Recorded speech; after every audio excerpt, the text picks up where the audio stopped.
நல்லா இருக்கு படம். ஒரு பரபரப்பான படமா வந்திருக்கு. ஹரி அவர்களுடைய சிங்கம், சாமி, தாமிரபரணி அந்த ஸ்டைல்ல ஒரு நீண்ட காலத்துக்கு பிறகு ஒரு ஹரி முத்திரைன்னு சொல்லுவாங்க இல்லையா, அதுதான் ஹரி முத்திரை. இந்த மாதிரி இந்த முத்திரை மாதிரி ஹரி முத்திரை. நல்லா இருக்கு படம், என்ஜாய் பண்ற மாதிரி தான் இருக்கு. ஏதாச்சும் படத்துல வந்து லாக்ன்ற மாதிரி இருக்காங்க, ஐயோ அம்மா செஞ்சு பண்றது தான் கொஞ்சம் சொல்றாங்க. ஏதாச்சும் படத்தோட சாயல் ஏதாவது தெரியுதா?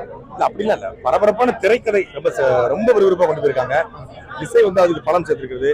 எடிட்டிங் நல்லா உழைச்சிருக்காங்க. சமுத்திரக்கனி ரொம்ப சிறப்பா அவருடைய ரோலை வந்து ரொம்ப நீட்டா பண்ணியிருக்காரு. விஷாலுடைய கடுமையான உடல் உழைப்பு இருக்குது படத்துல. அது வந்து ஒரு இந்த அவன் அதாவது பாலா படத்துல உருவான மெட்டீரியல் இல்லையா, அந்த உழைப்பு கண்கூட தெரியுது. நல்லா பண்ணிருக்காரு. விஷால் வந்து பாத்தீங்கன்னா இந்த படம் முடிஞ்ச ஒரு பிரஸ் மீட்ல சொல்லியிருக்காரு, 27 நானும் வந்து எலெக்ஷன் வரட்டும். ஏங்க ஒரே குடும்பம் 70 வருஷமா தமிழ்நாட்டுக்கு சூறையாடிட்டு இருக்கு. ஒரு ஆள் சேர்ந்து அடிக்க முடியாது. சீமான் நடிக்கிறாரு, தளபதி விஜய் வராரு, விஷால் வரட்டும், நீங்களும் வாங்க, எல்லாரும் சேர்ந்து அடிப்போம், அவ்வளவுதான்.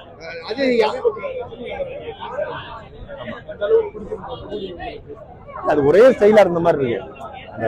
லோகேஷ் கனகராஜோட ஸ்டைல் வந்து ஒரே மாதிரி இருக்கு. இன்னும் மாத்தணும். இன்னும் அந்த படம் 100 பேரை பறக்க விடுறது. ரஜினிகாந்தாலும் 100 பேர் பறக்க விடுமா? அவர் வந்து ஒரு இயல்பா நடிக்க விடணும். மம்புட்டி மோகன்லால் மாதிரி அவரை அந்த மெட்டீரியல் மாதிரி பயன்படுத்தணும். இன்னும் அவரை வந்து போட்டு அடிக்கிறது வைக்கிறது அந்த மாதிரிலாம் பண்ணக்கூடாதுன்னு நான் நினைக்கிறேன். லோகேஷ் வந்து ஒரு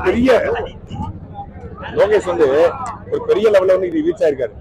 நல்ல யோசிக்கக்கூடிய, எழுதக்கூடிய ஒரு மிகச்சிறந்த ஒரு ஆளுமை அவர் வந்து இந்த ஆற்றல்களை, ரஜினிகாந்த் போன்ற ஆற்றல்களை சரியா பயன்படுத்தி ஜெய்பீம் போல நல்ல திரைப்படங்களை, விசாரணை வெற்றிமாறன் கொடுத்தது போல நல்ல திரைப்படங்களை சமூக அக்கறை கொண்ட, சமூக நோக்கம் கொண்ட, போதைக்காக படம் எடுக்கிறீங்க, போதைப் பொருளை ஒழிக்கணும்னு.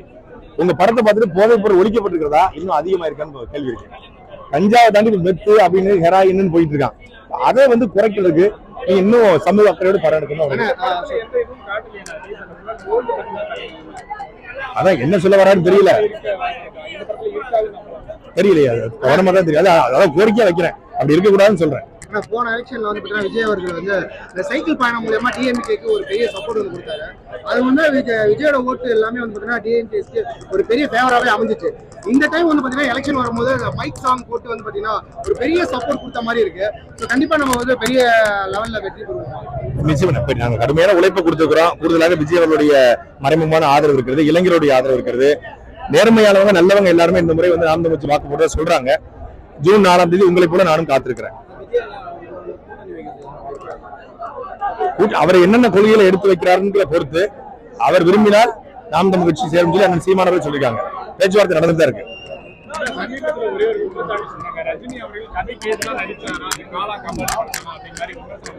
சொல்ல முடியாது. அவருடைய பங்களிப்பு கண்டிப்பா அதுல இருந்துச்சு.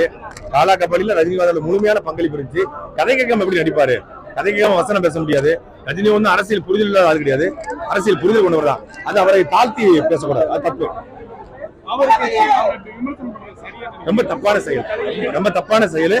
ரஜினிக்கு ஒரு சமூக அக்கறை உண்டு, அவருக்கு எல்லாமே தெரியும். சில நேரங்களில் தடுமாறி இருக்காரே ஒழிய அவர் மொத்தமா ஒரு தவறான மனிதர்னு தான் சொல்லிட முடியாது. அவரும் அது கதை கேட்டு முழுமையான உள்வாங்கி தான் நடிச்சிருப்பாரு. அவரை விமர்சனம், படம் பார்த்து படம் சக்சஸா போயிருக்கு, சம்பாதிச்சிங்க, இப்ப அவருக்கு விமர்சனம் பண்றது ரொம்ப தப்பானது.